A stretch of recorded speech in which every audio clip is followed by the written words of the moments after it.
আসসালামু আলাইকুম, সবাইকে শুভেচ্ছা জানাচ্ছি। আমি আপনাদেরকে একটা বিষয় শেয়ার করার জন্য এই ব্লগটা করা।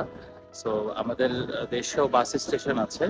এখানে কতটুকু পরিপাটি সেটা দেখানোর জন্য এবং কতটুকু সিস্টেমেটিক ওয়েতে তারা আসলে টিকিটগুলো কাটে এবং কি কি রুলস মেনটেন করে সেগুলো দেখাবো।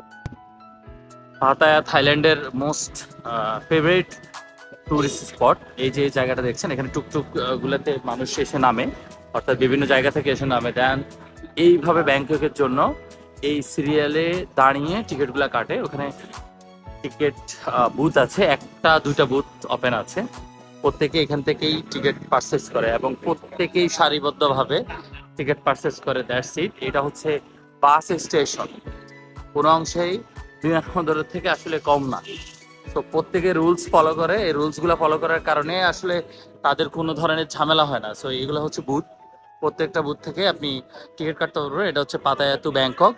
এখানে অন্য অন্য সিটির যে বাসগুলো সেগুলো পাওয়া যায়।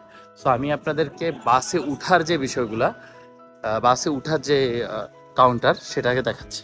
এটাকে দেখুন, এখানে মানুষ সবাই ওয়েট করে বাসের জন্য। প্রত্যেকেরই টাইম দেওয়া থাকে, নির্দিষ্ট টাইমে বাসগুলো এসে এখানে থামে। দেন বোর্ডিং পাস এখান থেকে নেওয়া হয়, এখানে টিকিট চেক করে উঠে যায়। অর্থাৎ যে কয়জন যাত্রী এখানে থাকবেন এই বাসের, তারাই শুধু উঠবেন এবং সব বাকিরা সবাই এখানে বসে থাকবেন। তো দ্যাটস ইট। এখন বাস চলে এসছে, একটা 7-এর বাস চলতেছে এখন।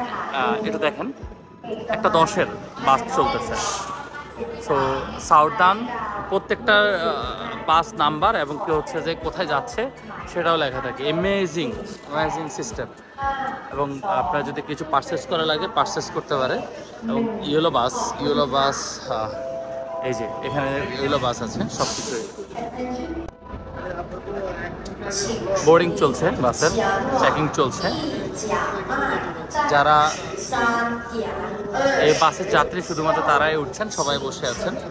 দেন নেক্সট বাস, এবং বাসগুলোর কালারও কিন্তু এক। এখানে 10টা টাইপের বাস নেই এবং 10 ধরনের আসলে বাসের কোম্পানিও নেই।